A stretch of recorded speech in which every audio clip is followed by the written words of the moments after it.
Përshëndetje, mund t'ju ndihmoj? E keni këngën Someone Like You të Adele? Po, patjetër. Dua të blej vetëm refrenin, të lutem. Refrenin. Never mind, I'll find someone like you. Vetëm refrenin? Po kjo është e pamundur. Për herë të parë në Shqipëri është e mundur, vetëm nga Plus. Rimbush me çfarë të duash, minuta, mesazhe ose megabajt, vetëm me Plus special. Sepse Plus të përket ty.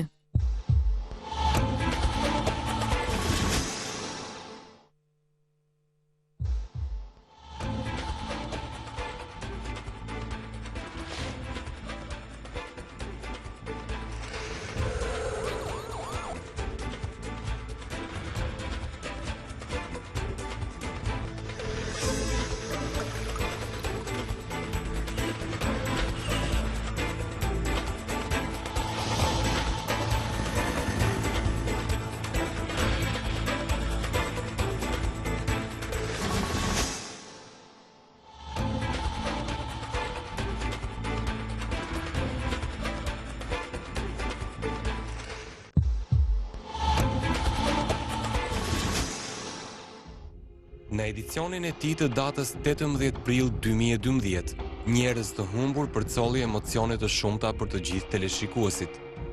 Historia e Gjergj Kocajt u zgjidh me sukses, ku pas 22 vjetësh u dëgjua zëri i tij nga Spanja. Unë sonte, ndoshta do t'ju them, lajmin më të gëzuar për ju. Gjergj është gjallë, është shëndosë e mirë. Da, është ndosh, vetëm nuk dua të mërziteni se e di që jeni... Zotët Beko, ti emisionin tuaj. Ju keni nga 87 që se keni dëgjuar asnjëherë. Jeni gati ta dëgjoni tani. Përshëndetje nga Shqipëria, Gjergji. Gjithashtu ju përshëndes edhe juve emisionin tuaj. Atere, mund t'i flasësh Marashit, të gjithë janë këtu, kanë ardhur sonde vetëm për ty. Marash, mund t'i flasësh. A më Gjergj. Ha, këtu jam. Tu ju pa në emisione jam tu i qizua. A vërtet je gjallë? Po, duket se po. O, zotit Beko, si do që t'jesh. Për ne je mirë priton, me qoftë me telefonata, qoftë me ardhje, qoftë me ashtu e ke venin sikur të lindje. Ne të përshëndesim shumë, shpresoj që të vish së shpejti në Shqipëri, të takohesh sepse të gjithë të presin. Vëllezërit dhe të afërm të tjerë, kur dëgjuan lajmin e mirë, shpërthyen në lot gëzimi. Historitë të tjera i lanë vendin njëra tjetrës, ku u veçuan ajo Alket Bushatit, 35 vjeçarit nga Shkodra, i cili kishte ndërprer lidhjet me familjen nga Luksemburgu. U verifikua në rrugë zyrtare se ky person ishte ndaluar për kontroll nga policia e atij vendi. Unë faktikisht sot kam shku në Luksemburg, në postën e policisë në Stasen. Po? Dhe kam pyet për këtë personin, domethënë për Alket Bushatin. Po? Edhe policia e Luksemburgut më ka konfirmuar domethënë vetëm se në datën 26 mars. Në datën 26 mars. Po? Ky person është kontrolluar nga policia e Luksemburgut. Rasti tjetër ishte ai i Elmaz Hamdiut, shqiptarit nga Kosova, i humbur që prej vitit 1981 nga Shtetet e Bashkuara të Amerikës.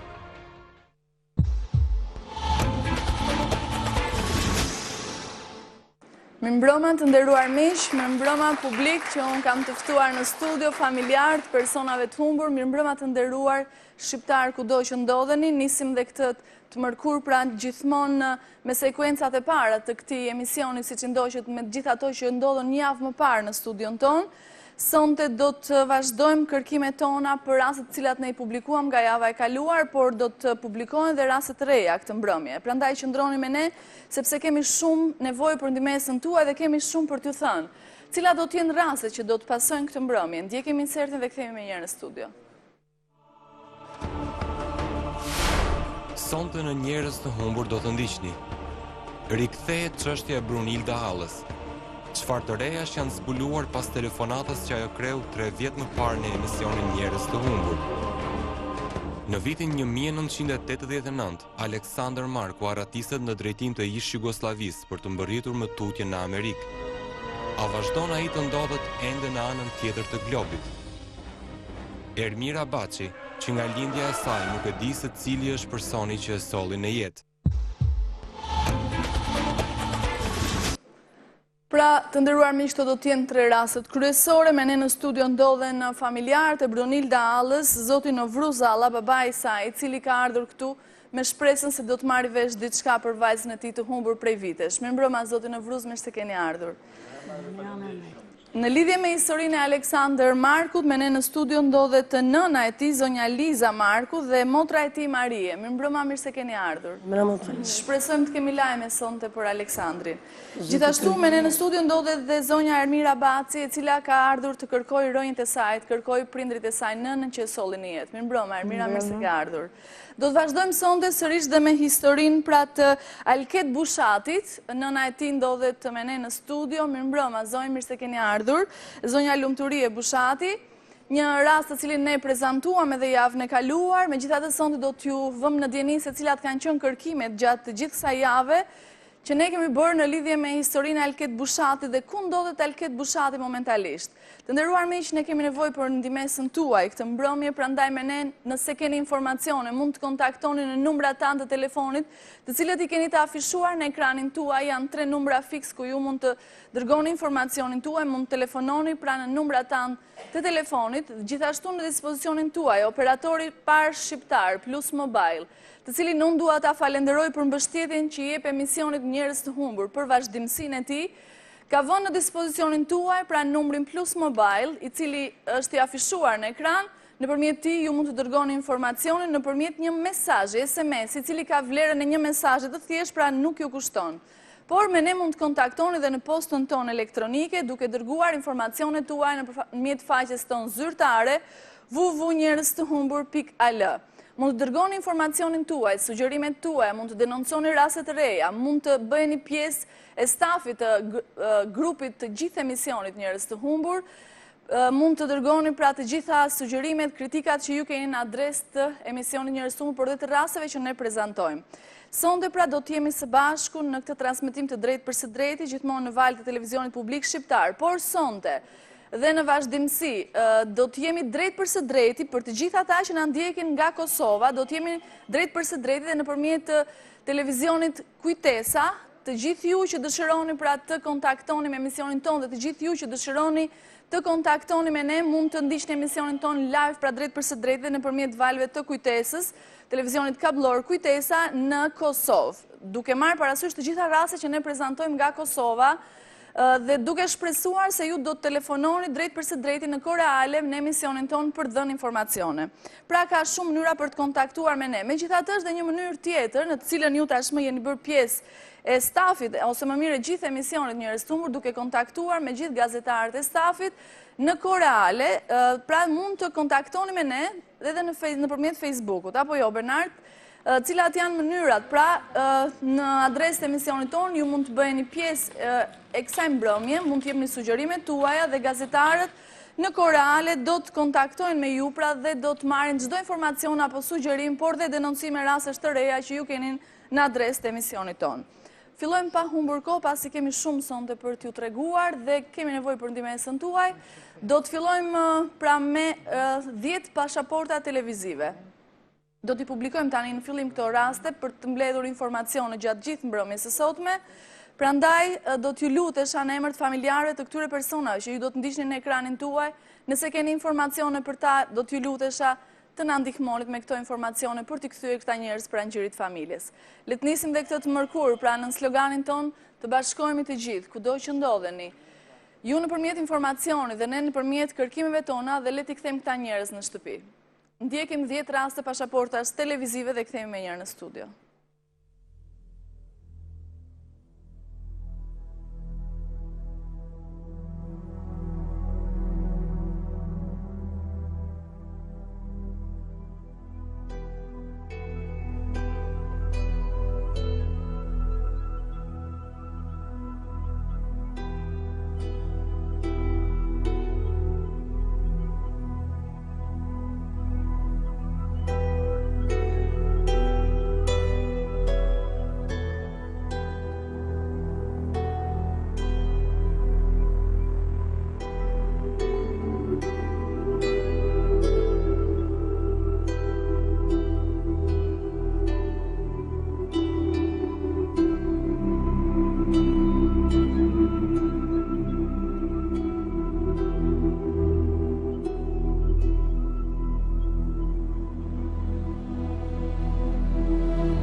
Pra këto ishin rastet që ne kishim përgatitur për të publikuar, do të kenë dhe rastet tjera cilat do të publikojmë këtë mbrëmje. Edhe një herë të nderuar miq, telefononi në qoftë se i keni parë ta persona, në qoftë se keni dëgjuar diçka për fatin e tyre. Mund të telefononi pra në kohë reale, ky emision zhvillohet drejt për së drejti në valë të televizionit publik shqiptar dhe mund të kontaktoni në numrat tanë të telefonit.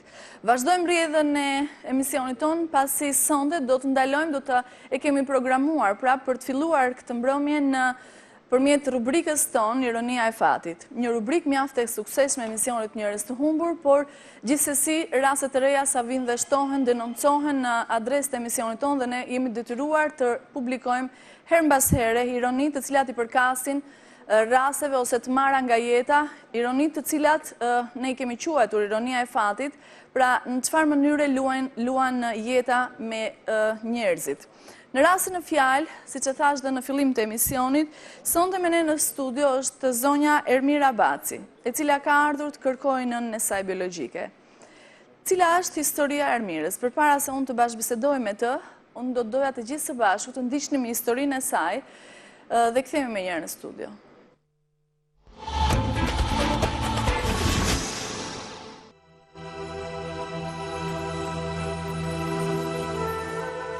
Vështirësitë me të cilat të përball jeta dhe fati janë nga më të ndryshme. Kapriçet të cilave me ose pa dëshirë, kushdo është i detyruar t'ju bindet. Askush s'ka forcë për ta ndëshuar rrjedhën e jetës, e cila her pas here merr rrugëtime të ndryshme. Për Ermira Baci, gjithçka nisi në 2 qershor të vitit 1970, kur ajo u lind në maternitetin e Dibrës. Nuk pati shansin që ta kishte pranë nënën e saj, e cila e braktisi menjëherë. Jam braktisur nga nëna ime, biologjike, edhe më kanë marrë prindrit në shtëpi të fëmijës në Shkodër, me moshën 3 vjeçe, më thonë që kam marrë vesh. Prindrit që më pirëson ishin Asani dhe Mine Dibra, në Peshkopia. Kam jetuar kaq vjet, më thonë që në moshën 3 vjet deri në moshën 29, më thonë, kam jetuar në Peshkopi. Pastaj erdha në Tiranë. U rrit në familjen Dibra me gjithë dashurinë e pakufishme, të cilën ata prindër s'ia kursyen asnjëherë. Megjithatë erdhi dhe momenti kur kjo vajzë e vogël dëgjoi nga shoqet se ishte një fëmijë i birësuar. Kur kam qenë e vogël, gjithmonë thoshin të mira, a ke vlla ose motën, pyetsin, për shembull, në shkollë që ishim me shokë, i thoshon jo, jam gocë për mallë dhe kur shifshin mamin që ishte e vjetër, më thoshin, si ka mund të kështu. Pastaj mora vesh që më thoshin që të kanë marrë shtëpi të fëmijës. Bile nuk e besosha se fëmijë ta djallëzuar nuk i ashtu. Edhe pastaj kur e pyetsa mamin, i thosha që mami më thënë kështu gjithë, jo, nuk është e vërtetë. Nuk i vinte mirë, domethënë kështu. Viti 1995 shënon një çast gëzimi për Ermirën, kur lidhi jetën me dashamirin. Më pas, ardha në jetë të 2 vajzave e gjallëroi dhe më tepër këtë familje të re. Vështirësitë ekonomike e detyruan burrin e shtëpisë të siguronte të ardhurat duke marrë rrugën e emigrimit drejt Greqisë. Harmonia në këtë familje duket se nuk kishte thënë të zgjaste. Në vitin 2000 dashamiri humbi jetën në një aksident automobilistik, duke lënë të vetme Ermirën së bashku me 2 vajzat e vogla. Vështirë ka qenë. Mami pension, jenë punë, futën në rroba gjepsi. Ja, kanë të 2 pensionet, thonë që marrë për shoqata. Arsyet e kërkimit të gruas që e lindi tashmë janë të shumta, duke qenë se dhe prindrit që e rritën nuk janë më në këtë jetë. Nevoja për të pasur dikë pranë e bën Ermirën të rend pas nënës së parë. Më shumë se kurrë, ajo bën lutje që të takohet qoftë një herë të vetme për të parë fytyrën e saj. Nga ana tjetër, edhe kjo nën sot mund të jetë penduar për braktisjen e vogëlushës së saj 42 vjet më parë. Ta shikoj, takohemi. Ajo ndoshta mund ta ketë vështirë, ka kriju familje tjetër. Di dhe ajo si e ka problem, po të paktën të marrë veshën vërtetën se si është.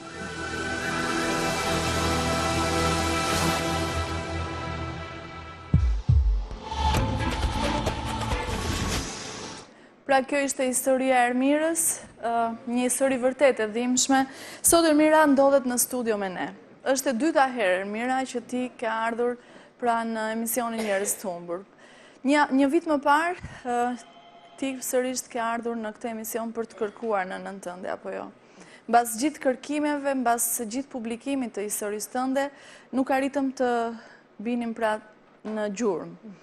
Kjo na bëri që këtë mbrëmje ne të programojmë dhe njëherë të publikohet historia jote. Por unë të doja së bashku të kujtonim dhe njëherë se çfarë ka ndodhur një vit më parë, kur ju keni ardhur në studio në emisionit Njerëz të Humbur për të kërkuar nënën tuaj biologjike. Ndjekim insertin dhe kthehemi me njëherë.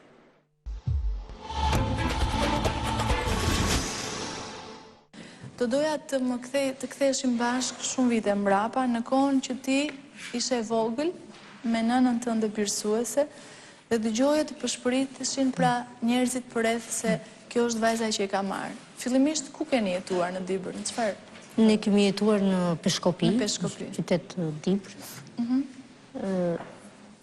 Kur isha e vogël, 8-9 vjeç, do të thonë që isha në shkollë, dhe gjithmonë ato shokët e klasës, ose shoqet që kisha në lagje, më thoshin, ti mira pse nuk ke motor ose vlla. Të shonë, po, s'ka bë mami, vetëm ka bë vetëm mu. Unë gjithmonë i thosha mami që më thojnë kështu, mami, jo, s'është e vërtet, e kështu, dhe më thënë, nuk i vinte mi, dhe më thënë që të më thote, që kështu. E mban mend atë ditë që ajo të ka treguar të vërtetën? Mban mend, sa kështu, po,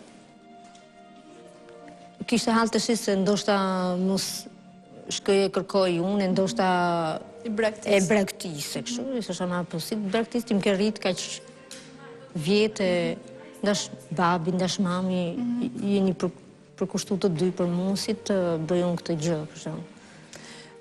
Ermira, vitet kaluan dhe ti u martove, krijove, u bëre nën.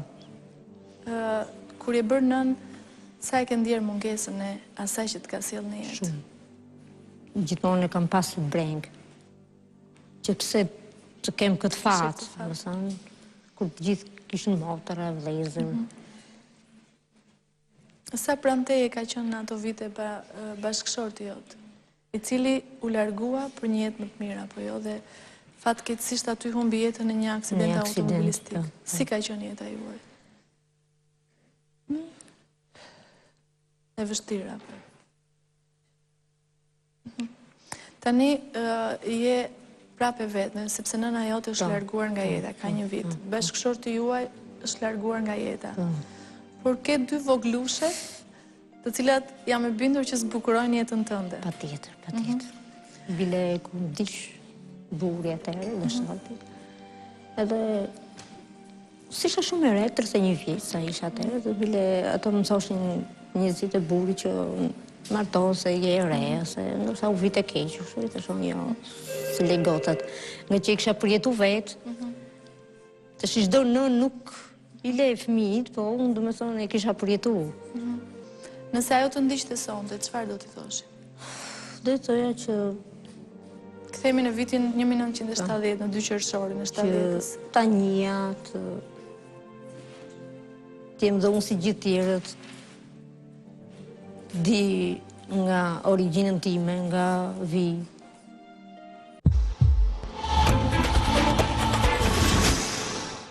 Pra të nderuar miq, kjo ka qenë biseda që ne kemi pasur me zonjën në fjalë me Ermirën para 2 vjetësh apo jo, në studion e emisionit Njerëz të Humbur. Pra, shpeshherë unë ja u bëj të gjitha rasteve këtë pyetje që vijnë në këtë rubrikë, Ermira, në rubrikën tonë Ironia e Fatit. Cila është ajo arsye që ju bën mbas kaq vitesh pra të ktheni mbrapa edhe një herë në kohë dhe të kërkoni prindrit e tuaj biologjik?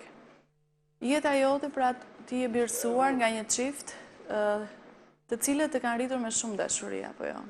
Megjithatë në moshë të vogël ke marrë vesh se ndoshta nga shoqet, nga bashkëmoshatarët e tu, se diçka në shkollë, apo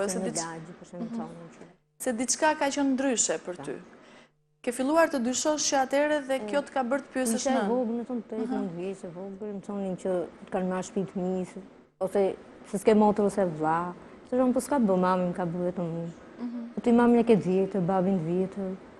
I kanë marrë shtëpi fëmijës, unë thosha ç'është kjo shtëpi fëmijës, do të thonë dukse diçka kështu.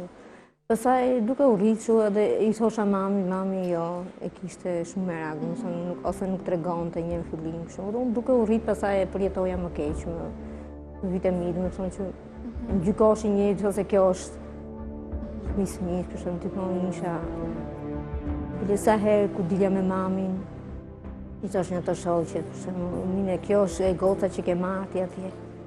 Edhe ajo s'u ndjetë mirë, por do gjithmonë Më tej ti krijove familjen tënde apo jo? Solle në jetë dy vajza që të kanë mbushur jetën.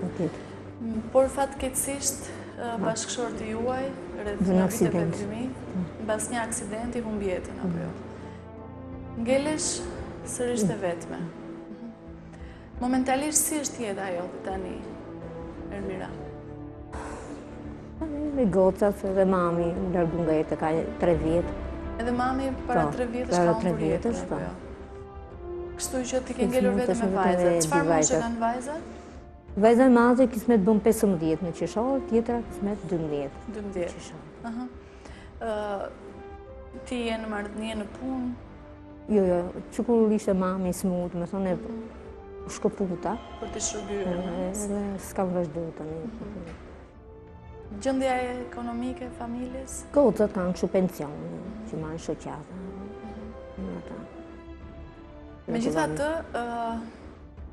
ti kur ne kemi thënë këtë dhe para 2 vjetësh, por mirë do të ishte për gjithë ata teleshikues që nuk na kanë ndjekur atëherë, duke shpresuar që midis gjithë këtyre teleshikuesve të jetë dhe nëna jote, ose të jetë dikush që e njeh nënën tënde.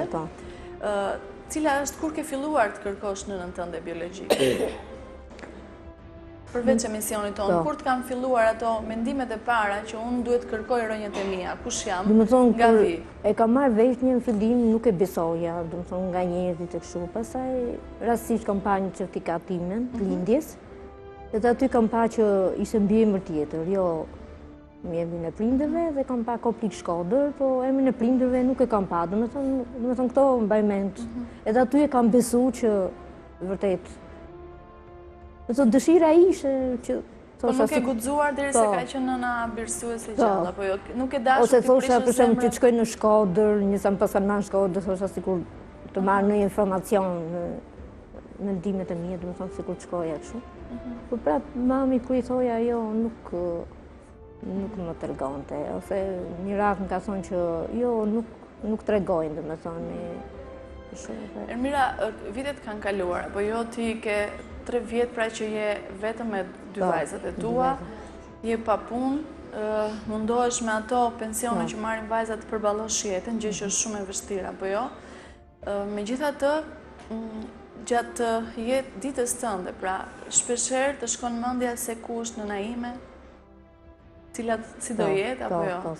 Shpeshherë kur kalon në rrugë, ose shikoj njerëzit, është kjo ose kjo, për shembull. Çfarë është ajo ndjenjë që ty të bën pra çdo ditë ta kërkosh, të marrësh vesh të vërtetën, cila është, çfarë ndjen? Po, ti më dhënë si gjithë tjerë, për shembull, ti më plotësua, domethënë të marr vesh se kush ti rrënjët e mia. Sepse ty tani po triten dhe vajzat, apo jo e madhja është 15, e vogla 12 vjeç, dhe vjen një moment që edhe ti do të dish se nga ka ardhur, apo jo? Kush janë rrënjët e tua, kush është personi që të ka sjellë në jetë? Nëse ajo të ndiqte sonte, do të kthehemi pra në 2 qershor të vitit 1970, Ermira. Çfarë shpresojmë që të ndodhet diku dhe nëse ajo të ndiqte, çfarë do t'i thoshe? Do thoya që bëte një telefonat ose po të jetë mundësia takohem njerë, të di për shembull. Ndoshta mund ta ketë vështirë, ka kriju familje, mund ta ketë vështirë se unë për shembull që ndoshta ka tregu, varet si ka jeta. Po të paktën marrë vesh një diçka, sikur telefonoj juve të paktën të folem me ty, për shembull që kështu, që të paktën të marrë vesh dhe unë një diçka, historinë tamam. Ndoshta mund ta ketë vështirë që të dalë, po të paktën një telefonat. Do ishte mirë. Shpeshherë në ndërimet e tua, pra ke menduar për të? Ka menduar patjetër. Kjo më shumë ndoshta të këtë periudhë tani që je vetëm? Po. Sepse ke nevojë për një Të datërës, mbështetje. për shumë po prapë e di, nga që dhe mamit nuk ja përmenjen shpese, e kishte merak, do të mu dëshkosh të të shumë, si ju më keni rritë, për shumë ti më ke rritë, një shumë, unë vetëm du të di, për shumë se Kush është apo? të di një të vërtetë. Ermira, ne sot të kemi thirrur, është hera e dytë që ti e thash dhe pak më përpara në emision. Të kemi thirrur sepse ne sonte kemi një surprizë për ty. Një Si thua, ti e kemi gjetur? unë është në shpesu, Ë? është në shpesu, Ne e kemi gjetur në nënën tënde. përndëj.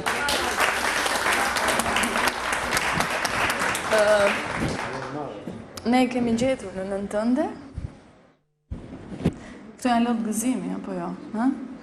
Ti ke vojtur shumë në jetë, ke humbur prindrit që të kanë rritur, ke humbur bashkëshortin, përballon jetën vetë duke rritur 2 vajza. Megjithatë, ndoshta sonte vjen Me të një shpresoja, thoshtë inshallah Aida, këtë radhë ndoshta kanë diçka. Sonte ndoshta vjen një reze gëzimi edhe në shpinë, në zemrën tënde, në shpirtin tënde, në familjen tënde. Unë dua të të them diçka, se ne e kemi gjetur në nënën tënde, edhe ajo ka vuajtur dhe vazhdon të vuaj për ty. Sepse është nën, dhe kush është nën, ti je nën vetën, apo jo, i kupton se çfarë do të thotë të largojnë nga fëmia. Duke mos hyrë pra në ato rrethana, cilat e kanë detyruar në një farë mënyre, të çojnë pa dëshirën e saj, pra në shpinën e fëmijës. Ne do të bëjmë gjërat gradualisht. Mirë? Unë dua të të them se ne kemi gjetur nënën, do ruajmë privatësinë e saj. Patjetër, ti e kupton, edhe teleshikuesit. Ajo faleminderit që është përgjigjur, ajo është kryesore. Kryesorja është që ti në këto momente ne kemi një foto të saj, nuk do ta bëjmë publike, po bashkë do shkojmë aty tek kompjuteri, që ti për herë të parë do shikosh fytyrën e nënës tënde.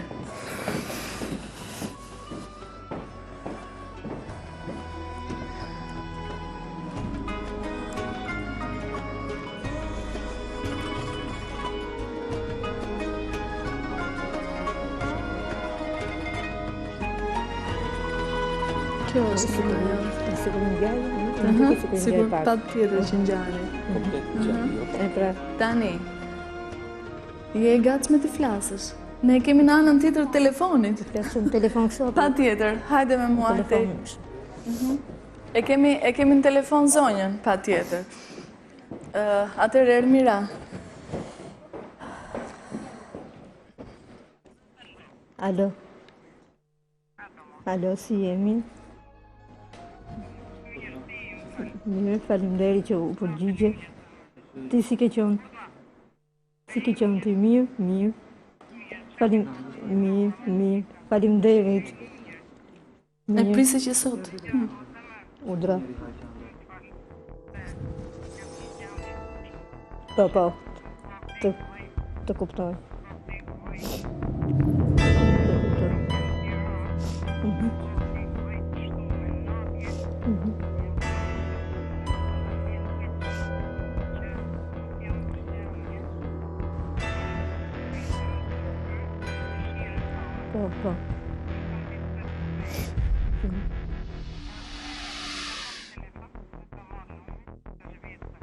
Po. Po, patjetër. Faleminderit. Ermira, mbaj veten. Faleminderit, mirupafshim, faleminderit. Urime, unë shpresoj që mos ndajeni më kur, ju do flisni edhe mbas emisionit. Edhe mbas emisionit, por ne kemi, nuk dua të emocionohesh, ne kemi dhe një surprizë tjetër për Ermira dhe për nënën tënde. Duke marrë parasysh ato vitet vështira që ti ke kaluar, duke marrë parasysh gjendjen tënde ekonomike, me aq mundësi sa kanë rezervuar njerëz me zemër dhe me shpirt të madh, neve së bashku me Restoran Triada i cili ndodhet në Dajt, një restorant për të cilin ti së bashku me të dyja vajzat edhe nënën tënde, pa pranin ton, do jeni vetëm, do kaloni një drek të mrekullueshme, ja pikërisht restoranti që ne sapo shikojmë, një drek të mrekullueshme në hotel Triada në Dajt, i cili me njëherë, pra sa kam dëgjuar historinë tuaj dhe momentin që ti nuk e ke përjetuar asnjëherë, pra më thuaj me bashkëshortin tënde me vajzat nuk keni qenë asnjëherë të drekoni në një restorant të këtij lloji.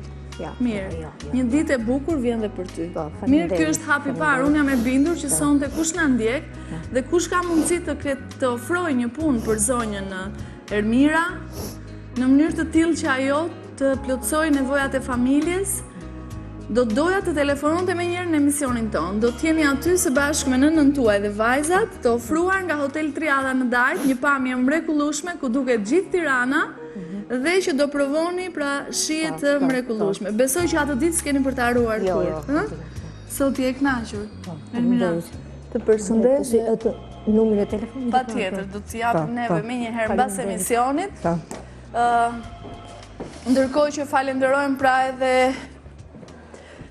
Hotel Triadën për gatishmërinë e tyre, të cilët me njëherë sa ne kërkuam, pra t'i bënim një surprizë Ermirës, duke marrë parasysh hallet e saj, duke marrë parasysh se ajo asnjëherë në jetën e saj nuk do të ketë mundësinë të provojë, pra të drekojë në një restorant të tillë. Me njëherë ata ju përgjigjën pra kërkesës tonë dhe pranuan që së bashku me të dyja vajzat dhe me nënën e saj të provojnë një drek të mrekullueshme dhe të momentet paharrueshme. Këtu përfundon historia e Ermirës. Pra 2 vjet më parë ka qenë në emisionin tonë, është publikuar historia, kërkimet kanë vazhduar dhe ja që sonte ajo do të largohet nga emisioni jonë me një përgjigje, ka marrë vesh pra kush është nëna e saj. Me njëherë mbasi ne të kalojmë tani në një hapësirë publicitare, ja do të flasim me gjatë dhe me gjërë me nënën për të takuar dhe për duke shpresuar të mos ndahen më kurrë. Kalojmë në një hapësirë publicitare dhe kthehemi me njëherë.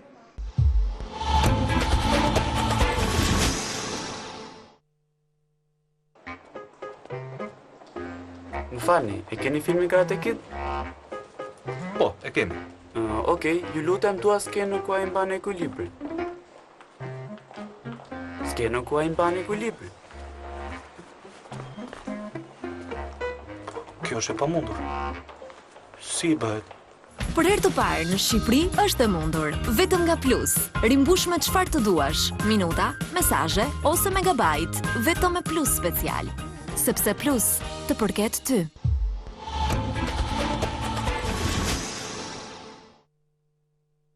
Jemi kthyer në studio sërish të nderuar miq, për të gjithë ju që sapo hapët ekranin tuaj, ndodhemi në një emision të drejtë për së drejti në kërkim të fatit të personave të humbur dhe të zhdukur. Përpara se të shkonim pra në hapësirën publicitare, trajtuam një rast, pra një histori e cila i përkiste rubrikës tonë Ironia e fatit. Zonja Ermira Baçi është larguar nga studio jonë, duke folur me nënën e saj. Tashmë ajo më në fund ka gjetur pra kush janë rënjët e saj dhe cili është personi cili ka sjellë në jetë. Dhe ne vazhdojmë me raste të tjera që kemi për të publikuar për këtë mbrëmje. Në këtë moment do të publikojmë rastet që vijnë nga Kosova, Maqedonia dhe Malizi. Do t'ju lutesha edhe një herë të gjithë ju që na ndiqni dhe nëpërmjet valët e televizionit kablor Kujtesa nga Kosova, nëse keni informacione, nëse keni pra për të shtuar diçka për rastet që ne do të publikojmë pak më poshtë, do t'ju lutesha të kontaktonit me njëherë në numrat tanë të telefonit. Dhe vazhdojmë me historinë e parë, Bernard. Po Aida, do të publikojmë sërish historinë e 40 vjeçares nga Gjilani i Kosovës, Xhevahire Esati, e cila ka humbur me datën 16 shkurt 2010, vendi se nga ka humbur ka qenë pikërisht Gjilani, aty ka qenë në një institucion për personat të cilët vuajnë nga shëndeti mendor. Ajo ka patur kohët e fundit disa probleme dhe për atë arsye ka qenë dhe e shtruar në atë institucion, dhe që nga koha kur ka ikur, pasi janë lajmëruar stafi dhe policia vendase për largimin e saj krejt të papritur, që atëherë nuk dihet asgjë se ku mund të ketë shkuar dhe çfarë mund të ketë ndodhur me fatin e saj.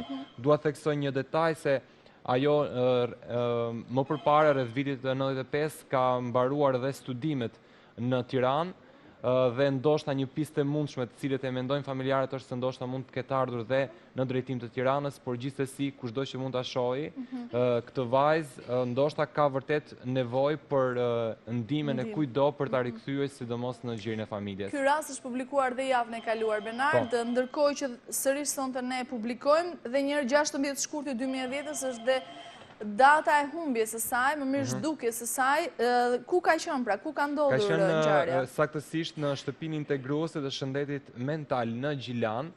Vajza ka patur, siç e thash, disa shqetësime dhe për atë arsye ka qenë duke marrë një kur në atë vend dhe që nga momenti kur ka dalë nuk dihet asgjë se ku mund të ketë shkuar. Nëse na ndjekin në këto momente nga Gjilani, sepse ka qenë dhe vendi ku ajo ka humbur pra në rrethana misterioze, më mirë zhdukur, është larguar në datën 16 shkurt të 2010 dhe nuk është kthyer më në familje, do t'i luteshim të kontaktonit me emisionin ton. Kalojmë tek një histori tjetër. Po, Ajda, atër vazhdojmë me historinë e Nezir Islamit, mosha aktualit është 64 vjeç, vendlindja Podujev, Kosovë, ka shkëputur kontaktet me familjen e tij në vitin 1966 nga Franca. Nezir është larguar në drejtim të Francës, aty martohet me një shtetase franceze me të cilën pati dhe 2 fëmijë, 2 djem. Pas pak kohësh, pasi largohet në Francë, ai kërkon në shtetësi, por familja e tij nuk i dërgon dokumentat përkatëse për të marrë në shtetësinë franceze. Unë do të them se këtë rast ne kemi publikuar dhe javën e kaluar. Pra, që nga ky moment që familja nuk dërgon asnjë dokument tek Nezir Islami, i cili sot duhet të jetë 64 vjeç, pra që nga ky moment i cili shënon datën 1966, ai nuk është bërë më i gjallë për familjen, apo jo? Po, unë dua të them se këtë histori kemi publikuar dhe javën e kaluar. Fatkeqësisht nuk kishim një foto të tij pasi familja nuk na e kishte dërguar. Ne kemi marrë disa informacione, prandaj u detyruam për ta publikuar. Kjo është vetëm një foto, pra, që disponojnë familjarët? Po, ne po e publikojmë dhe natën e sotme pasi informacionet kanë qenë të shumta dhe bëhet fjalë për vitin 2003-2004, sërish në Francë, është një zonjë cila ka pohuar se ka qëndruar rreth 2-3 ditë në familjen e tij, e njeh shumë mirë këtë familje. Ai është i martuar me Maria, emri i kur themi në Francë, Eda, në çfarë zone të Francës? Në Lille, në qytetin Lille të Francës. Në qytetin Lille të Francës. Atëherë, nga viti 1966 ai ka humbur lidhjet me familjen e tij nga Franca. Simbas informacioneve që vijnë nga një zonjë e cila ka telefonuar në emisionin ton, deklaron se rreth viteve 2003 e ka njohur këtë zotëri, madje ka jetuar në banesën e tij. Ai ka qenë i martuar dhe jetonte në Lille të Francës. Po, dhe diçka tjetër mbiemri që ai mbante në Lille të Francës ishte Kutleshi. Sonte kërkohet ndihma e gjithë shqiptarëve që na ndjekin pra nga Lille i Francës, nëse e njohin këtë zotëri, do t'i luteshim ta lajmëronin të kontaktonte me familjen e tij me të cilin kanë humbur lidhjet pra që nga viti 1966. Edhe njerë jeni të lutur të gjithë ju që i njihni këtë zotëri, simbas zonjës ai sot në qytetin Lille të Francës mban mbiemrin Kutleshi. Emri i tij është po i njëjtë Seda, pra Nezir Kutleshi. Këto janë informacionet që ne donim t'jepnim për Nezir Islamin, i cili mendohet simbas një telefonuese se jeton në Lille të Francës. Ky informacion pra vjen rreth viteve 2003 dhe ka qenë i martuar me një zonjë franceze të quajtur Marie, aty njihet me emrin Nezir Kutleshi. Nëse njihni këtë person, do t'ju lutesha, ose nëse ai rastësisht na ndjek sonte, do t'ju lutesha të kontaktonte menjëherë me emisionin ton për të rilidhur me familjen e tij, të cilët janë të shqetësuar dhe duan të dinë është gjallë apo jo, është shëndoshë mirë Nezir Islami. Kalojmë tek rasti tjetër. Atëherë vijoj me Ilir Zeqirin, djalin 16 vjeçar, i cili ka lindur në Gjermani dhe kërkohet nga babai i tij Isa Zeqiri, që ka ndërprerë kontaktet me djalin e tij si pasojë e divorcit me gruan e tij, zonjën Zarife. Pra që nga ky moment, nga viti 2001, kur çifti është ndarë, djali ka qëndruar me nënën e tij dhe ky ka qenë një moment kur dhe babai i Ilirit ka shkëputur kontaktet me të dhe nuk e ka parë prej vitit 2001. Ju lutem shikojeni me vëmendje foton e Ilirit dhe të dhënat e tij kryesore. Pra ai është 16 vjeç, ka lindur në Gjermani dhe mendohet se jeton ende po në këtë shtet. Do doja t'i bëja thirrje në fakt nënës së tij, zonjë Zarife, pasi mendojt se Iliri vazhdon të jetoj me të, do doja të na telefononte dhe të krijonte edhe një herë mundësinë babait të tij që të rilidhej me djalin. Pra, të shpresojmë që ajo të na të ketë ndjekur sonte, por dhe të gjitha ata personat të cilët ndoshta e njohin Ilir Zeqirin, i cili sot duhet të jetë 16 vjeç, por ka humbur lidhjet me babain e tij para shumë vitesh. Alo. Kalojmë tek rasti tjetër, Stella. Në publike të dhënat e Bajram Dautajt, sot duhet të jetë 27 vjeç, ka lindur në Istog, ka humbur çdo kontakt me familjen që prej datës 24 mars të vitit 1999 në drejtim të paditur. Në fakt, atë ditë ka ndodhur një ngjarje jo e zakonshme. Aty pranë në fshat është bërë një vrasje ku serbët kanë vrarë dy vëllezër të shqiptar të Kosovës dhe Bajrami së bashku me disa shokë të tij ka shkuar për të parë se çfarë kishte ndodhur dhe ky ka qenë dhe momenti i fundit që më pas Bajrami nuk është kthyer në shtëpi. Pra 24 mars i vitit 1999 shënon edhe kontaktin e fundit me shokët e tij, gjë të cilën familjarët e kanë mësuar nga vetë shokët e Bajramit. Në sot e kësaj dite nuk ka asnjë të dhënë për fatin e 27 vjeçarit. I lutem na thoni ndonjë informacion ose lajm nëse dini diçka për Bajram Dautaj. Të shpresojmë, Stella, është një histori vërtet e dhimbshme e cila ka ndodhur më 24 mars vitit 1999, pra vit kur ka ndodhur dhe lufta e Kosovës. Të shpresojmë që dikush të ketë parë pra diçka rreth Bajram Dautajt, i cili nëse ka shpëtuar atë ditë, nëse është gjallë, duhet të jetë sot 27 vjeç. Vendlindja e tij pra është Istog, Kosovë. Kalojmë tek rasti tjetër, Silva. Do të prezantojmë rastin e Elmas Hamdiut nga fshati Komogllav i Ferizajt. Aktualisht do të jetë 59 vjeç, ka shkëputur kontaktin në vitin 1981 nga New Yorku. Rasti i Elmasit është trajtuar gjërësisht edhe emisionin e kaluar, ku në studio kanë qenë dhe të ftuar familjarët e tij. Duhet të themi që si në emisionin e kaluar por ashtu edhe gjatë javës kanë pasur telefonata dhe interesime të shumta rreth historisë së Elmasit. Ne kemi marrë përgjigjesin rrugë zyrtare, po ashtu dhe konfidenciale. Pra, doja, Silva, një nga një t'i marrim të gjitha informacionet që janë verifikuar në lidhje me Elmas Hamdiun. Atëherë, emisionin e kaluar ka ardhur një informacion se dikush na ka pohuar se rreth vitit 1990 ai është parë në një mbledhje të organizuar pra në Gjenev, ku ai ka qëndruar rreth viteve 78 deri në vitet 80, paktën kjo dihet nga ana e familjarëve. Dhe zotria mbante mustaqe, ishte shumë i ngjashëm me Elmazin dhe mbaj me emrin Agron, por dihet se ky nuk ishte identiteti i tij i vërtet. Për këtë arsye ne kemi kontaktuar me ambasadën kosovare në Gjenev, ku kemi marrë një përgjigje të menjëhershme nga ana tyre dhe sipas tyre në emrin Elmas Hamdiu në këtë shtet nuk figuron asnjë e dhënë. Megjithatë ne kemi arritur regjistruar ndoshta ndonjëherë. Nuk ka asnjë të dhënë për Elmas Hamdiun. Në lidhje me Agron Berishën, të paktën ne hodhëm dyshimin, po letrën që ai mund të jetë nisur, letra mund të jetë nisur në emrin e Agron Berishës, po ashtu në këtë mbledhje thuhet se emri i tij ka qenë Agron, se prezantoi me emrin Agron. Ne jemi përpjekur të kontaktojmë me disa persona të cilat jetojnë në Gjenev dhe mbajnë emrin Agron Berisha. Të gjithë kanë qenë nga Kosova, por fatkeqësisht asnjëri prej tyre nuk e njihte Elmas Hamdiun.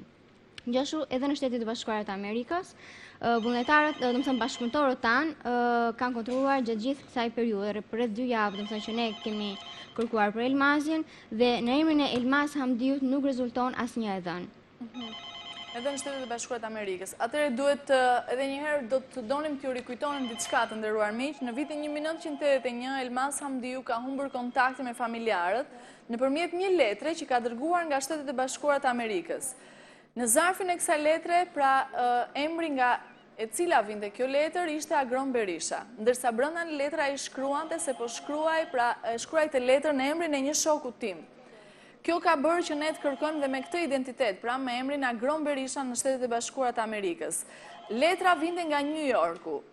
Gjithashtu kemi kërkuar dhe me emrin Elmas Hamdiu nëpërmjet bashkëpunëtorëve tanë, por deri për momentin nuk është zbuluar absolutisht asnjë gjurmë e Elmas Hamdiut apo Agron Berishës nëse është i njëjti person. Ka disa persona të tjerë me këtë identitet, midis disa të dhënave, disa verifikimeve që janë bërë atje në Shtetet e Bashkuara të Amerikës. Një zotni është nga Maqedonia, shqiptari Maqedonisë, ka dhe disa të tjerë po nga Kosova, po i përkasin një moshe më të vogël. Për momentin ne nuk kemi rënë absolutisht në gjurmët e Elmas Hamdiut, i cili mund të mbajë dhe identitetin Agron Berisha. Do t'ju lutesha edhe një herë të gjithë ju që na ndiqni pra nëpërmjet valët e televizionit publik shqiptar dhe ndoshta e njihni këtë person, Por dhe vetë Elmazi, në qoftë se na ndjek, do t'i luteshim të lajmëronte në emisionin tonë, pasi familjarët janë të shqetësuar, vëllezërit dhe motrat e tij janë të shqetësuar për fatin e tij. Pra, edhe njerë jemi në pritje të çdo telefonate dhe informacioni që ju do të keni për këtë person. Jo pa qëllim ne dham dhe në fillim të emisionit për të mbledhur pra telefonata dhe informacione gjatë të gjithë kësaj mbrëmje. Kalojmë tek rasti tjetër, Dorina. Do të prezantohet sot për herë të parë rasti Enver Berishës nga komuna e Deçanit në Kosovë. Sot ai duhet të jetë 51 vjeç dhe është larguar nga familja në 15 maj në vitit 1999. Vendi i largimit ka qenë pikërisht Shqipëria. Ka qenë data muaj maj i vitit 99, ka qenë ora 12 e mbrëmjes kur ka ndodhur tragjedia, kur një grup shqiptarësh nga zona të ndryshme të Kosovës nisi nga Vlora me gomone në drejtim të Italisë. Udhëtimi ka zgjatur 1 orë e 35 minuta. Në momentin kur po i afroheshin kanalit të Otrantos ka ndodhur dhe tragjedia, sepse skafistët e kanë kthyer gomonën pasi kanë parë që ka pasur kontroll nga policia italiane. Gomonja është përplasur me disa shkëmbinj dhe aty kanë humbur jetën shumë persona. Të cilët janë identifikuar më vonë, trupat vetëm Enver Berisha nuk është identifikuar. I vetmi person që nuk është identifikuar deri më sot ka qenë pikërisht Enver Berisha. Një vit pas zhdukjes së tij, familjarët kanë pohuar se kanë marrë një informacion, nuk di se sa i saktë është ky informacion, që ai mund të ndodhet në Itali. Ndoshta mund të ketë shpëtuar. Mund të ketë shpëtuar natën e tragjedisë sepse nuk është gjendur ende trupi i tij. Atëherë janë të lutur gjithë ata persona që ndoshta kanë shpëtuar gjalla të natë 15 maj të vitit 1999 dhe në qoftë se din diçka për këtë zotëri do t'i luteshim të kontaktoni me emisionin ton. Pra, vazhdojmë me rastet e tjera të cilat vinë nga Shqipëria. Do doja në këto momente të ngeleshim pak tek historia e Elket Bushatit, një rast të cilën ne trajtuam edhe javën e kaluar, siç e tham dhe në fillim sonte me ne në studio ndodhet nëna e Elketit, zonja Lumturie, e cila vazhdon të presi lajme nga djali. Gjatë gjithë kësaj jave nëpërmjet korrespondentëve dhe bashkëpunëtorëve të emisionit tonë, të cilët unë dua t'i falenderoj nga zemra dhe në emër të familjarëve për mbështetjen dhe për gjithë punën që kanë bërë kësaj jave, janë mbledhur shumë informacione të cilat të gjitha vinë nga Luksemburgu, apo jo Evis? Fillimisht, unë do doja t'japim dhe njërë të dhënat e Elket Bushatit. Pra, atëherë edhe këtë javë ne vazhdojmë sërish të kërkojmë Elket Bushatin, i lindur në datën 14 maj të vitit 1977, është 35 vjeç, i lindur në Shkodër, dhe për 24 marsit të vitit 2012, ai ka shkputur kontaktet nga Luksemburgu. Do të them se gjatë kësaj jave kërkimet që janë bërë për Elket Bushatin na kanë ardhur në rrugë zyrtare, na kanë ardhur disa përgjigje në rrugë zyrtare, të cilat janë të konfirmuar dhe janë të sigurta. Fillojmë atëre historinë që nga momenti që ai është larguar nga shtëpia. Është larguar, pra ka kaluar kufirin nëpërmjet malit të zi. Po.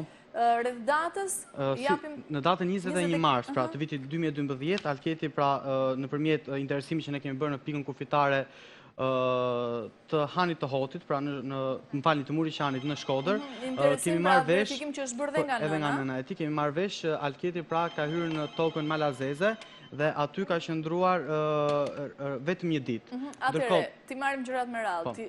Në datën 21 mars të këtij viti ai ka kaluar pikën kufitare në Muriqan, për drejt malit të zi. Ka vul hyrje, por simbas autoriteteve malazeze nuk ka vul dalje. Gjithsesi, në datën 24 mars, ai ka bërë një telefonat nga Gjermania, deklaronte.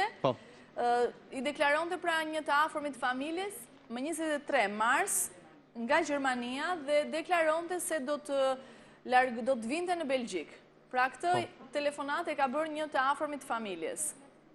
Vjoj më tej me datën 24 mars, ka qenë telefonata e dytë, e cila është bërë nga një qendër, nga një agjenci udhëtimesh, ku është bërë një telefonat nga një kabinë telefonike, ku Elketi ka telefonuar kunatën e tij në Bruksel dhe i ka konfirmuar se direkt nga ai çast ai do të merrte trenin dhe do të shkonte në Bruksel, por nuk ka lënë as orar takimi, po ashtu dhe vendin ku treni do ndalonte dhe ku kunati do ta priste për ta takuar. Atëre, në Bruksel nuk ka mbritur asnjëherë. Të paktën kështu thon të afërmit, nuk ka trokitur asnjëherë në portën e tyre, asnjëherë nuk është takuar.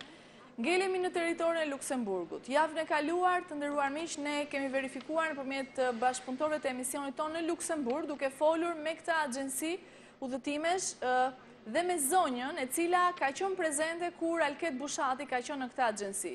Ajo ka deklaruar se Elketi po ka ardhur këtu, ka telefonuar, ka kërkuar ndihmë pra për të telefonuar, ka telefonuar nëpërmjet numrit të kësaj agjencie dhe është larguar. nuk ka pronetuar, as nuk ka mbyllur bilet. Kjo ka ndodhur në datën 24 mars të vitit 2012. Mëtej gjatë zhvillimeve të emisionit të javës së kaluar, ka pasur shumë telefonata në adresë të Alket Bushatit në emisionin ton. Megjithatë, ne nuk kemi mjaftuar vetëm nëpërmjet telefonatave që kanë ardhur në rrugë konfidenciale në adresë të emisionit, por kemi bërë verifikimet tona në rrugë zyrtare nëpërmjet bashkëpunëtorëve të emisionit ton në Luksemburg, të cilët janë drejtuar autoritetet luksemburgeze. Në qoftë se ky person pra vazhdon të jetojë në Luksemburg dhe konfirmimi zyrtar si ka ardhur. Alketi për të parë, pra është konfirmuar zyrtarisht, Alketi për të parë është parë në Luksemburg në datën 25 mars të këtij viti. Ai është parë në vendin e quajtur Wasserbillig, ju kërkoj ndjes nëse e shqiptoj gabim. Është një vend i cili ndodhet në kufi me Gjermaninë, rreth 25 deri në 30 kilometra nga Luksemburgu. Pra, në 24 mars ka qenë në Luksemburg në të agjensit udhëtimesh. Në 25 mars është gjendur pikërisht në këtë zonë. Pse përmend datën 25 mars, sepse ky konfirmim ka ardhur nga policia luksemburgeze, pasi në këtë datë ai është gjendur në një dyqan, në një fast food, ku aty është parë nga një shqiptar, i cili është edhe pronari i këtij fast foodi, i cili me njëherë ka lajmëruar policinë pasi ka parë një sjellje jo normale të Alketit. Me njëherë policia është paraqitur pra në këtë pikë dhe aty ka arritur pra që të kap Alketin dhe nga kontrolli që ka bërë policia, e ka marrë me njëherë me vete dhe ka strehuar në një qendër të quajtur Foyer Ulisse. Atëherë edhe një herë zyrtarisht vjen përgjigjja nga autoritetet luksemburgeze. Në datën 25 mars, ai është parë për herë të parë pra nga autoritetet luksemburgeze në vendin e quajtur Wasserbillig, që ndodhet në kufi me Gjermaninë, rreth 25 deri 30 kilometra larg nga Luksemburgu. Aty ai ka hyrë për të ngrënë një kebab në një kebabtore, por sipas raportit ai ka pasur një sjellje jo normale. Dhe pronari i kebabtores ka vendosur me njëherë të lajmërojë policinë. Ata janë drejtuar me njëherë në adresën e kebabtores. Policia e ka kontrolluar Alketin, i cili sipas raportit fliste jo shumë mirë gjuhën frënge. Dhe e kanë marrë të fundit dhe e kanë strehuar në një qendër për emigrantët në pikërisht në datën 25 mars të këtij viti. Mëtej çfarë ka ndodhur? Në fakt, qendra që sapo përmendëm ka qenë një qendër për gjithë ata persona të cilët janë të pastre, pra dhe njëkohësisht janë dhe azil kërkues pra në shtetin e Luksemburgut. Alketi nga data 25 që është futur në këtë qendër Caritasi në Luksemburg, është strehuar aty deri më datën 27 mars, apo jo? Po, është e vërtet, pra ka qenë kjo data e fundit, kur edhe njëkohësisht këtu ka bërë dhe regjistrimin pra si azil kërkues. Aty ka kërkuar pra azil për të qëndruar në Luksemburg, për të pajisur me dokumenta dhe ka aplikuar si azil kërkues pikërisht në këtë qendër. Këtu kemi marrë dhe konfirmimin në fakt se Alketi ka pasur dokumentat shqiptare me vete, pasaportën biometrike pra të cilën ai dispononte me vete dhe jo ashtu siç u hamendësua se mbase mund të kishte edhe dokumenta falso. Javën e kaluar ne kemi hamendësuar se mos ndoshta ai mund të ketë pas një identitet falso, ndoshta për arsye se autoritetet malazeze ju kanë thënë se nuk ka vull dalje. Gjithsesi kjo është vërtetuar nga autoritetet luksemburgeze sepse atij janë gjetur pasaporta e tij biometrike me emrin e tij Alket Bushati. Kjo ka vërtetuar që ky person është i regjistruar si azil kërkues në shtetin luksemburgez. Por, do të themi se nga kjo datë, Alketi ka ndenjur disa ditë me radhë dhe dita e fundit, pra data e fundit, ku konfirmohet se ai është larguar në fakt nga kjo qendër, ka qenë data 4 prill i këtij viti, ku Alketi është larguar pa lënë asnjë adresë. Është kontaktuar dhe drejtoria e emigrimit për të marrë edhe një herë një konfirmim tjetër nëse ai është rikthyer sërish në qendrën ku ai kishte kërkuar të strehohej si azil kërkues, por në fakt nuk është kthyer për të marrë edhe përgjigjen e tij nëse kishte marrë përgjigjen apo jo, qoftë disa të holla të cilët para të holla pra të cilat ju siguroheshin pas largimit. Pra duhet të thënë deri në datën 4 prill ka qëndruar në këtë qendër, pastaj është larguar. Nuk është kthyer sërish, por sipas bashkëpunëtorja jon ka kërkuar me autoritetet luksemburgeze, pra të cilët kanë ndihmuar jashtëzakonisht për këtë çështje, madje kanë kërkuar edhe nëpër spitale, se mos ndoshta ka pasur ndonjë incident apo madje edhe në të gjitha burgjet e Luksemburgut nuk rezulton që Alketi të jetë as në spital, as në burg, sipas autoriteteve të Luksemburgut, policore, ata mendojnë se mund t'jetë strehuar ndoshta nga ndonjë miku i tij apo nga ndonjë atletar i tij, po në Luksemburg. Këto janë për momentin, apo jo? Për momentin janë këto. Pra, në qoftë se do t'i përmbledhim, ka qenë data 4 prill, pra i këtij viti kur është larguar nga qendra ku kishte kërkuar të strohej si për kërkuar azilin edhe për të qëndruar aty, por në fakt është kontrolluar edhe një qendër tjetër e cila kryen të njëjtin funksion. Ajo ndodhej në Findel, sërish pra në Luksemburg, ka qenë afër aeroportit kombëtar të Luksemburgut. Dhe po ashtu edhe përgjigjja që është marrë nga kjo qendër është se në fakt Alketi nuk është paraqitur asnjëherë aty.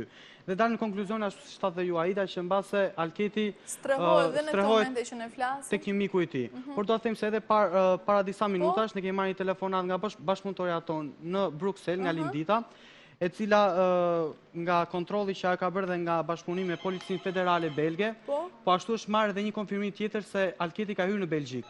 Atëre ka hyrë në Belgjik. Është një përgjigje që kemi marrë përpara disa minutash. Të shpresojmë, para disa minutash. Le të shpresojmë se ndoshta edhe mbrëmjen e sotme do të marrim ndonjë lajm nga ai. Janë bërë 2 ndalesa në fakt. Këto janë lajme të mira, të paktën në 4 prill është ndoshë mirë, ka kërkuar azil politik në Luksemburg. Kjo duhet ju qetësoj të paktën në një farë mënyrë zonja Lumturie, por derisa të dëgjojmë zërin e tij dhe të marrim vesh ku ndodhet momentalisht, ne do të bëjmë kërkimet edhe në këto momente që ne flasim, si në Luksemburg dhe në shtetin belg.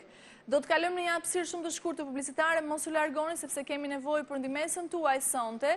Të gjithë ju që na ndiqni nga Luksemburgu dhe Belgjika, sidomos nga Brukseli, nëse e njihni këtë person, nëse e keni parë dhe të shikoni se ku ndodhet, lajmëroni në emisionin ton. Kthehemi më njëherë pas reklamave.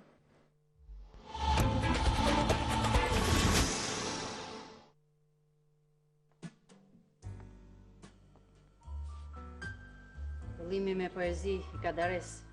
Po. Poezi shumë të bukura. Vërtet. Por mua nuk më duhet i gjithë libri. Më duhet vetëm kjo, poezia mallë. Ca pika shiu ran mi qelsh, dhe unë për ty se që ndjeva mallë. Jetojmë të dynin. Kjo është e pamundur. Nuk bë. Për herë të parë në Shqipëri është e mundur, vetëm nga Plus. Rimbush me çfarë të duash, minuta, mesazhe ose megabajt, vetëm me Plus special. Sepse Plus të përket ty. Jemi kthyer në studio për të gjithë ju që sapo hapet ekranin tuaj, pra përpara se të kalonim në hapësirën publicitare, ne ishim duke folur për historinë e Alket Bushatit, i cili është larguar nga familja e tij në Shkodër në datën 21 mars të këtij viti dhe me sa po duket, pra ka kaluar në Luksemburg dhe për informacionet e fundit që vin nga Belgjika e pikërisht nga Brukseli. Gjithsesi jemi në pritje të çdo të re që do të sjellë dhe korrespondentja jon si në Bruksel, por dhe ajo në Luksemburg. Do të jemi në pritje gjatë kësaj mbrëmje, nëse do të kemi diçka më tepër, do të rikthehemi sërish në këtë histori. Zonja Lumturie, ke për të shtuar diçka? Faleminderit. Atëherë do të jemi në pritje. Të paktën janë pozitive të gjitha informacionet që kanë ardhur deri tani sepse janë rrugë zyrtare. Inshallah, me shpresa po rrim, inshallah. Të shpresojmë se ai është shëndosh e mirë dhe ndoshta ka shkuar për një jetë më të mirë atje, për të rregulluar anën ekonomike të familjes edhe të gjithë juve. Atëherë do të jemi në pritje dhe ne vazhdojmë rrjedhën e emisionit ton dhe me raste të tjera, por përpara se të kalojmë në rastet e tjera të cilat janë programuar për sonte, unë do doja të riktheheshim pak në një histori të veçantë e cila është publikuar në emisionin ton. Bëheshe fjalë për një djalë i cili kishte nevojë për ndihmën tuaj. Një djalë 14 vjeçar i cili kërkonte ndihmë nga të gjithë ju. Pra, ai i duhej patjetër të bënte transplant veshkash. Është prezantuar në emisionin ton dhe pra ka bërë një bujë jashtëzakonisht të madhe kur ne kemi prezantuar këtë histori për një djalë nga qyteti Stalin, pra ose më mirë nga ura vajgurore, i cili kishte nevojë për ndihmën tuaj. Është bërë një maraton e tërë, pra atë natë, kur ne kemi prezantuar historinë e djalit të vogël 13 vjeçar nga ura vajgurore, i cili kërkonte ndihmën tuaj.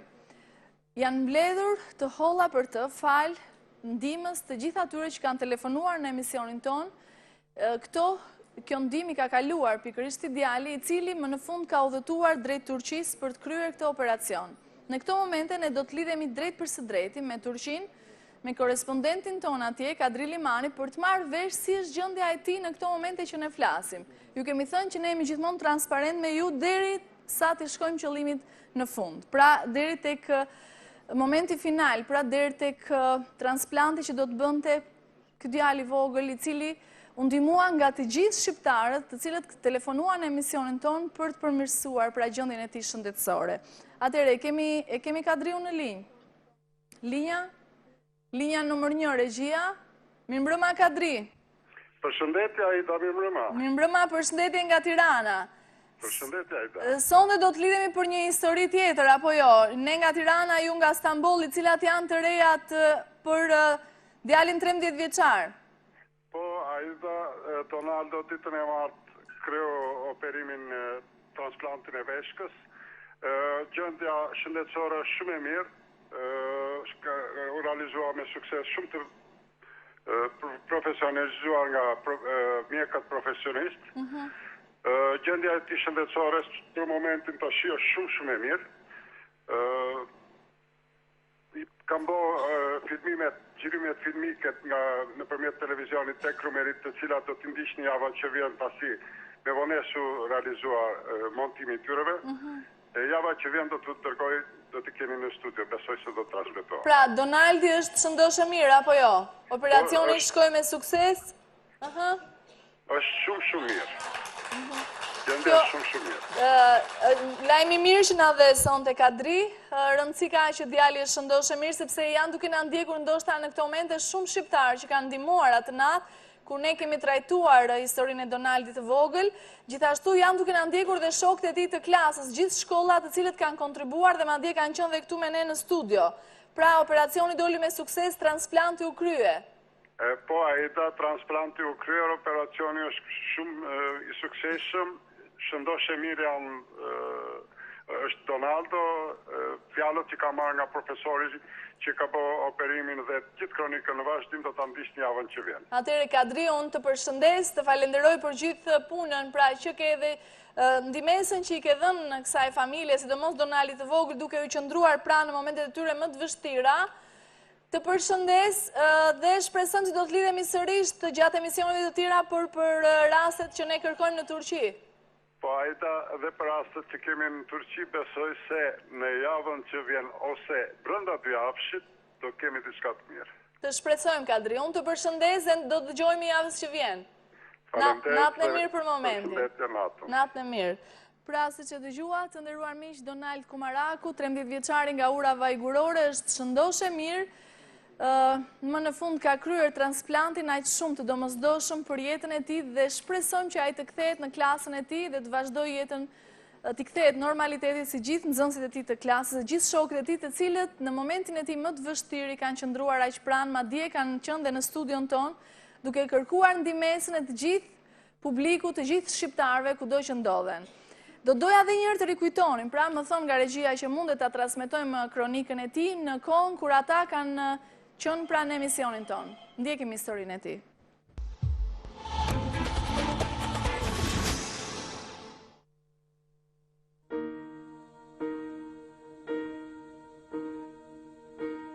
nëntor 2011, e mërkur.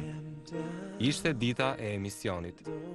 Në emailin zyrtar të Njerëz të humbur, mbërrin një kërkesë nga 40 fëmijë të shkollës 9 vjeçare Sali Gjuka në ura vajgurore, për t'i ardhur në ndihmë shokut të tyre 13 vjeçar. Përshëndetje emisionin Njerëz të humbur. Përshëndetje zonja Aida Shtino dhe urime të pafundme për emisionin tuaj kaq të dhimbshëm dhe human. Ne jemi nxënësit e klasës së 8B në shkollën 9 vjeçare Sali Gjuka në ura vajgurore Berat. Së bashku me senatorët të shkollës tonë, të udhëhequr nga mësuesja koordinatore Miranda Kondakqiu, u mblodhën të gjithë së bashku për të marrë një vendim shumë të rëndësishëm. Si të gjejmë një zgjidhje për të shpëtuar jetën e shokut të klasës dhe të shkollës, Donaldit, një nxënës i shkëlqyer në mësime, por edhe shumë i ndjeshëm, me një sëmundje që kërkon transplant veshkash. Kjo histori na vuri në lëvizje dhe në këtë mënyrë u nisëm drejt qytetës së vogël të urës vajgurore. Hym në shkollën 9 vjeçare Sali Gjuka të drejtohemi për në klasën e Donald Kumarakut. Donim të mësonim nga afër historinë e tij. Në sallën ku zhvilloi mësimi, gjetëm të gjithë bashkëmoshatarët e tij, por vetëm Donaldi mungonte. Nga nxënësit mësuam se atij i duhej të udhëtonte 2 herë në javë drejt Tiranës për të bërë dializë. Pikërisht atë ditë, në ato momente, ai gjende në spitalin pediatrik duke kryer procesin i cili po e mban ende gjallë. Tu afër meje ndodhet nona e tij, le ta pyesim se si është gjendja e Donaldit. Ja, ditë më shumë. Nuk e përshkruaj dot si mund. Atëherë erdhëm në spital, filluam dializën dhe kemi filluar që në datën 1 qershor në festën e fëmijëve. Tani duhet se më shpejt bëhet transplanti, aq. Po mjekët u ka dhënë shpresë ndërkohë? Po. Varet vazhdojnë procedurat për në ndërshkresat. Nuk e dim. Sëmundja pak nga pak duket se po e ndan Donaldin edhe nga shokët e klasës, por edhe nga mësuesit, të cilët janë duke i qëndruar pranë në këtë ditë të vështira për të. Donaldi është shoku im i bankës edhe pse i vjen vetëm 2 herë në javë në shkollë dhe nuk ja zën vendin atit, ai gjithmonë e ka vendin mes nesh. Unë ndjej mungesën e tij edhe kur shikoj karrigen e tij, gjithmonë më kujtohet ai edhe ndihem shumë keq që ai e ka atë sëmundje. Po të fritë si nxënës, ishin nxënës më veçantë nga ata. Nxënësit e tjerë, jo vetëm në procesin mësimor, mos ishin nxënës i kompletuar me dije të plota bashkëkohore, por është i gjithashtu në tëra fushat. Edhe aktivitetet ka zhvilluar shkolla merr pjesë, kudo është i gjithashtu, kudo ndodhur, i respektuar, i sesur, i edukuar. Fjalët e mira për Donaldin nuk mungojnë në asnjë cep të shkollës.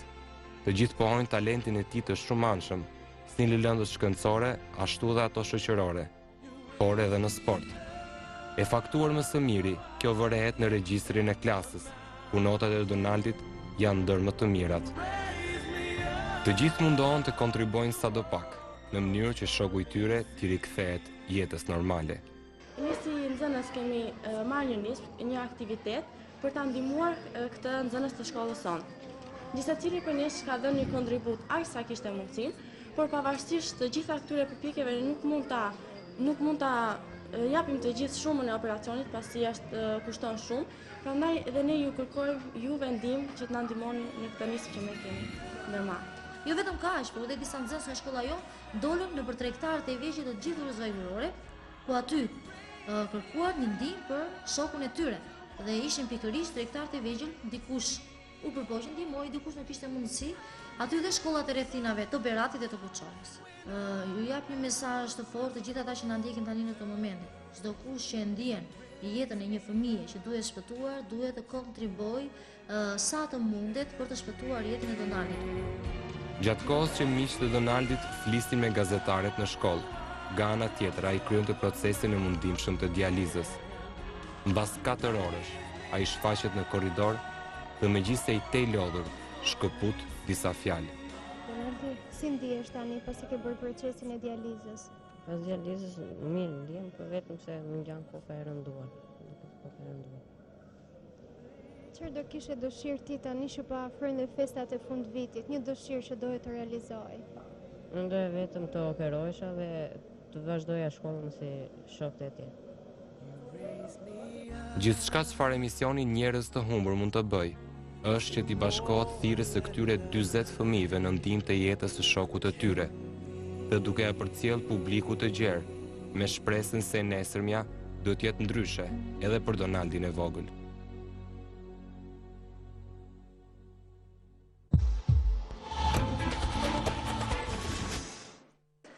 Dhe me sa duket, vërtet e nesmja do t'jetë shumë e mirë për Donaldin. Falë lëndimesës tuaj, publikimi kësaj historie preku shumë shqiptar, jo vetëm brenda Shqipërisë, po sidomos në diaspor. Unë dua t'i falenderoj pa mas për ndimesën dhe kontributin tuaj, dhe me sa duket, kontributi juaj shkoj vërtet aty ku duaj. Donaldi është operuar, si dëgjua edhe nga lidhja direkte që ne patëm me korespondentin ton në Stamboll, Kadri Limani, është operuar, operacioni doli me sukses, transplanti u krye dhe gjendja e tij tashmë është shëndoshe mirë. Javën që vjen do të kemi edhe pamje filmike të dërguara drejt për së drejti nga Stambolli, nga korespondenti jon aty Kadri Limani. Pra kjo, ajo që donin t'ju vinim në dijenin në lidhje me Donald Kumarakun, djalin 13 vjeçar nga ura vajgurore, i cili u operua në Stamboll, kryeti transplantin e veshkave, falë ndihmesës tuaj dhe tashmë është mirë. Ne do të kalojmë në një hapësirë të shkurtër publicitare, më thoni kalojmë në... Nuk kemi publicitet. Atëherë vazhdojmë rrjedhën e emisionit ton me rastet e tjera të cilat kemi programuar për të publikuar për momentin dhe fillojmë me një histori e cila vjen nga qyteti i Fierit, Benard. Po bëhet fjalë për 31 vjeçaren Refie Muçaj nga qyteti i Fierit, e cila me datën 27 dhjetor të vitit 1997 ka kontaktuar për herë të fundit me familjen, me nënën e saj dhe që atëherë askush nuk di të thotë diçka të saktë për fatin e Refies. Është një rast i cili është publikuar vazhdimisht në sezonet e kaluara në emisionin Njerëz të humbur, ka patur biles dhe informacione disi konkrete për të, ka patur gjurmjete që vinin nga Italia për Refie Muçajn, por të paktën deri në këto momente e Joma është ende me syt tek emisioni Njerëz të humbur dhe tek teleshikuesit e emisionit Njerëz të humbur për ta ndihmuar për tu rilidhur me vajzën, sepse që nga dhjetori i 1997-ës ajo nuk di asgjë rreth fatit të saj. Duhet marrë parasysh se kemi një informacion se vajza ka aplikuar për të pajisur me pasaport shqiptare rreth drejt autoriteteve shqiptare, gjithsesi jemi verifikime sipër, kërkojmë tu dhe bashkëpunimin e organeve kompetente shqiptare për të marrë vesh se ku ndodhet kjo vajzë, thjesht për ta lidhur atë me nënën e saj, i cili është i vetmi person që e kërkon, ka trokitur disa herë në emisionin Njerëz të humbur, gjendja e saj shëndetësore është jashtëzakonisht e vështirë, megjithatë ka shpresë për të kërkuar dhe për të lidhur me vajzën e saj, e cila sot duhet të jetë 31 vjeç. Edhe një herë nëse kanë persona që e njohin, do t'ju lutesha të kontaktoni me emisionin ton.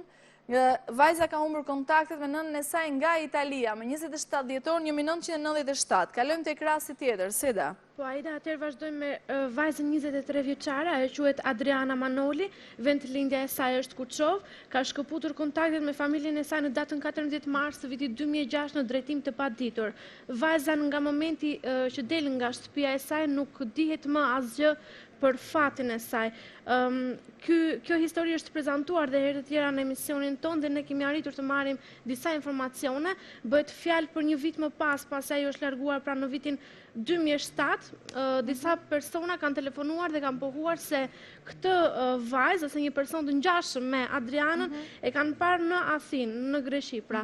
Nuk e di nëse është ky personi që ne kërkojmë apo jo. Të shpresojmë se këto janë vetëm informacione të cilat asnjëherë nuk janë vërtetuar, do t'i luteshim gjithë atyre personave të cilët kanë të dhëna për këtë vajzë të kontaktojnë me emisionin tonë. Sot ajo duhet të jetë 23 vjeç. Kalojmë tek rasti tjetër, Visi. Vijoj me përparim Mehmet Selimaj nga qyteti Tropojës, aktualisht 42 vjeç, prej 2 majit të vitit 1995. Ai ka humbur kontakte me familjen e tij në Shqipëri nga Greqia. Kërkojmë ndihmën e shqiptarëve që jetojnë në Greqi. Duke parë fotot dhe të dhënat e tij, ju lutem na telefononi.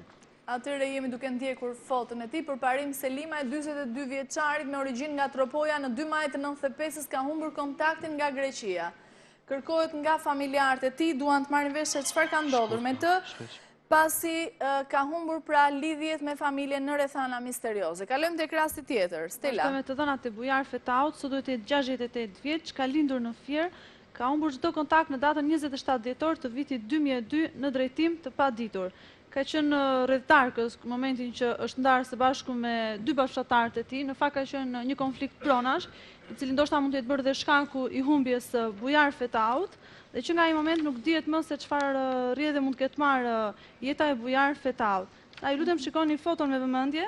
Dhe nëse keni të dhëna, mos nguroni të telefononi natën e sotme. Jemi duke ndjekur foton e tij, presim telefonata tuaja nëse e njihni këtë person. Kalojmë tek rasti tjetër, Silva. Do të prezantojmë rastin e Almir Kalema, i cili ka lindur në fshatin Cakran të Fierit, aktualisht do të jetë 34 vjeç, ka shkëputur kontakt në datën 1 maj të vitit 2009 drejtim të paditur. Duhet thënë që Almir nga viti 96 deri në vitin 2009 ka jetuar në Athinë. Ai ka pasur ëndër dhe pasion, do të thonë peshngritjen. Në këtë mënyrë ai ka filluar të stërvitet dhe ka marrë pjesë në shumë gara dhe ka fituar edhe 3 tituj.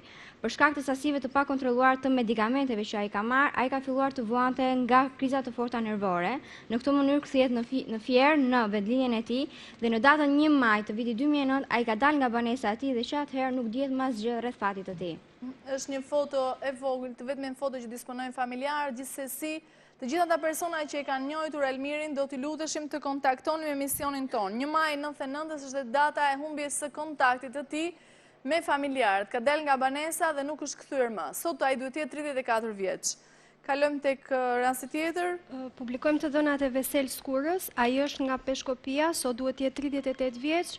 Është larguar nga familja në 6 janar në vitit 1996 në drejtim të Greqisë.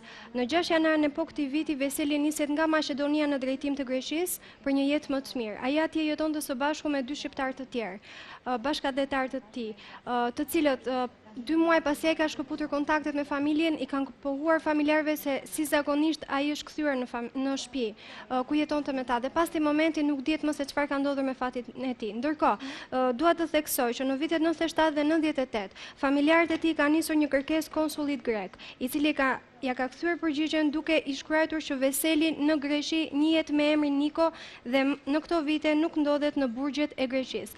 Gjithashtu dua të bëj dhe një thirrje familjarëve të tij janë të lutur që të kontaktojnë për të dhënë një numër kontakti, sepse numri që ata kanë shënuar është i padisponueshëm. Atëre, të shpresojmë të na ndjekin familjarët e Vesel Skurës nga Peshkopia, i cili më datën 6 janar të 96 ka humbur lidhjen me familjarët e tij drejt Greqisë. Simbas të dhënave që familjarët kanë marrë nëpërmjet një kërkese që i kanë bërë konsullit grek, ai ju ka thënë se Veseli njihet me emrin Niko, por nuk ndodhet në asnjë burg të Greqisë. Ky ka qenë një informacion paksa i vakët.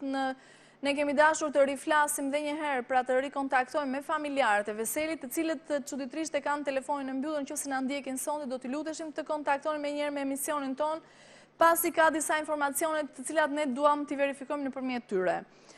Këto ishin rastet, unë shpresoj dhe besoj në ndihmën tuaj të nderuar miq. Në këto momente ne kemi përgatitur një blog pashaportash të marra nga rubrika jonë Ironia e Fatit. Janë 6 raste të cilat do të publikojmë për momentin. Ju mund të vazhdoni telefonatat tuaja për gjitha rastet që ne kemi prezantuar nga fillimi i emisionit dhe deri në këto momente, por dhe për rastet që do të ndiqni në vazhdim,